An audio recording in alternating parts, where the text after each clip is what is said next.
ഒരു വിശ്വാസിയെ സംബന്ധിച്ച് ദൈവരാജ്യത്തിലാണ് വസിക്കുന്നതെന്നുള്ള ബോധ്യം വേണം. ഒന്ന്.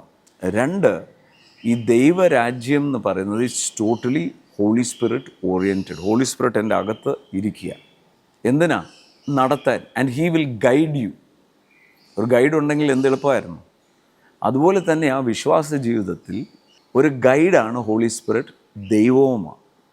ഭൂമിയിൽ നിങ്ങളെ നടത്താൻ, ആശ്വസിപ്പിക്കാൻ, സമാധാനത്തിൽ നടക്കാൻ, തീരുമാനമെടുക്കാൻ ദൈവത്തിൻ്റെ വിശുദ്ധ ഇത് മുഴുവൻ തരുന്ന നിധിയാണ് പരിശുദ്ധാത്മാവ് നമ്മളിൽ വസിക്കുന്നത്. ഭൂമിയിൽ സ്വർഗത്തിൽ പിതാവിൻ്റെ വലത്ത് ഭാഗത്ത് യേശു നമുക്ക് വേണ്ടി ഇൻ്റർസീഡ് ചെയ്യുക, പ്രാർത്ഥിക്കുകയാണ്.